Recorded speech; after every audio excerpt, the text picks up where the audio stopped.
नमस्कार, भक्ति टॉप 20 में आपका स्वागत है और मैं हूं आपके साथ रणजीत कुमार।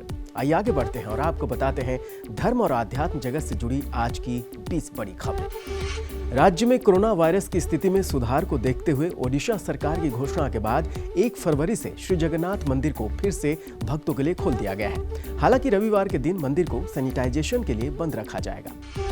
विश्व प्रसिद्ध ज्योतिर्लिंग महाकाल मंदिर में निर्माण कार्यों के चलते मंदिर प्रशासन ने दर्शन व्यवस्था में बदलाव किया है। श्रद्धालुओं की सुविधा के लिए नए द्वारों से प्रवेश एवं निकास की व्यवस्था लागू की गई है। आस्था धाम मेहदीपुर बालाजी मंदिर के कपाट श्रद्धालुओं के लिए खोल दिए गए हैं। बता दें कि कोरोना के संक्रमण के चलते मंदिर को अनिश्चित काल के लिए बंद कर दिया गया था। बद्रीनाथ धाम के कपाट खुलने की तिथि तय करने की प्रक्रिया शुरू हो गई है। इसके लिए जोशीमठ नरसिंह मंदिर से गाड़ू घड़ा रवाना कर दिया गया है। गाड़ू घड़ा एक प्रकार का मिश्रण है जो बद्रीनाथ के कपाट खुलने पर भगवान बद्री विशाल को लगाया जाता है। बता दें कि बद्रीनाथ धाम के कपाट खोलने की तिथि 5 फरवरी यानी बसंत पंचमी के दिन नरेंद्र नगर राज दरबार में तय की जाएगी। वाराणसी में काशी विश्वनाथ धाम तक जाने वाले गंगा द्वार को 15 फरवरी तक खोल दिया जाएगा। द्वार खुलने के बाद सभी तीर्थ यात्री भी घाट से मंदिर में प्रवेश कर सकेंगे। बता दें धाम के लोकार्पण वाले दिन पीएम मोदी इसी रास्ते से आए थे। जालंधर स्थित मां बगलामुखी के निर्माणाधीन मंदिर परिसर में जल्द ही महाशिवालय का निर्माण किया जाएगा। मंदिर में यज्ञ के बाद इसकी नींव रखी गई। बिहार के सीतामढ़ी में जगत जननी जानकी सीता की प्राकट स्थली पुनौरा धाम के पुंडरी कृषि क्षेत्र पुंडकेश्वर महादेव मंदिर परिसर में वृहद यज्ञशाला का निर्माण होगा। इसका शिलान्यास वैदिक मंत्रोच्चारण के साथ किया गया। धनबाद स्थित रामराज मंदिर का चतुर्थ वार्षिकोत्सव 10 फरवरी को मनाया जाएगा। इसकी तैयारियां अभी से ही चल रही हैं। 1 दिवसीय धार्मिक कार्यक्रम में इस बार महायज्ञ नहीं होगा, सिर्फ 24 घंटे के अखंड हरि कीर्तन और रामचरितमानस का पाठ होगा। गुप्त नवरात्र की शुरुआत आज से हो गई है। माघ मास की गुप्त रात्रि में मां महाकाली का पूजन प्रधान रूप से किया जाता है। ये नवरात्र तंत्र साधना के लिए श्रेष्ठ माना जाता है। 3 फरवरी से वृंदावन में श्री रसिक रस महोत्सव के अंतर्गत श्रीमद् भक्तमाल कथा का आयोजन किया जाएगा। 6 फरवरी तक चलने वाली कथा में पूज्य गोवत्स राधा कृष्ण जी महाराज भक्त और भगवान की महिमा का करेंगे बखान। हिमाचल प्रदेश की छोटी काशी मंडी में बनने वाले दिव्य शिव धाम में कलम चित्र शैली और काष्ठकुणी शैली की कलाओं की झलक भी दिखेगी। इन प्राचीन कलाओं के साथ धाम के दोनों मुख्य द्वार तैयार किए जाएंगे।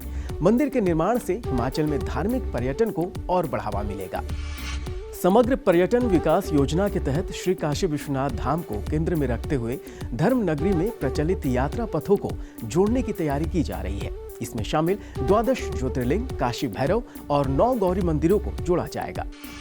इंदौर के तलवाड़ा बुजुर्ग में बाबा रामदेव के मंदिर का जीर्णोद्धार किया जा रहा है। गौरतलब है कि रामदेव बाबा राजस्थान में लोक देवता के रूप में पूजे जाते हैं।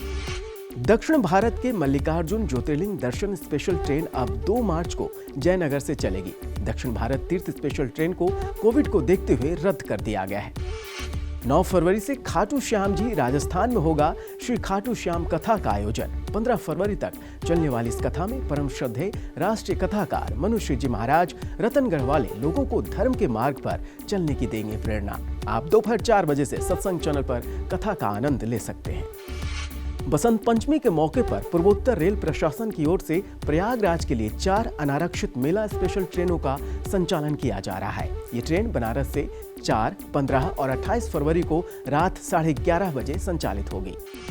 छत्तीसगढ़ में इस साल राजिम माघी पुण्य मेला का आयोजन 16 फरवरी से 1 मार्च तक होगा। इस दौरान 3 स्नान पर्व 16 फरवरी, 23 फरवरी और 1 मार्च को होगा। मेले का आयोजन पूरी तरह से कोरोना प्रोटोकॉल का पालन करते हुए किया जाएगा। गोरखपुर में स्थित विष्णु मंदिर में स्थापित भगवान विष्णु की प्रतिमा बहुत ही विशेष है। ये 12वीं सदी की प्रतिमा है। बता दें भगवान विष्णु की काले पत्थर की 4 भुजाओं वाली सिर्फ 2 मूर्तियां ही देश में हैं। एक तिरुपति बालाजी में और दूसरी गोरखपुर के इस विष्णु मंदिर में। 3 फरवरी से श्री धाम वृंदावन में लीजिए आनंद श्रीमद् भागवत कथा का। 9 फरवरी तक चलने वाली कथा में श्री 1008 पूज्य महामंडलेश्वर इंद्रदेव जी सरस्वती महाराज लोगों को दिखाएंगे ज्ञान की राह। वाराणसी को अब स्वच्छ बनाने के साथ साथ हरा भरा बनाने की भी योजना है।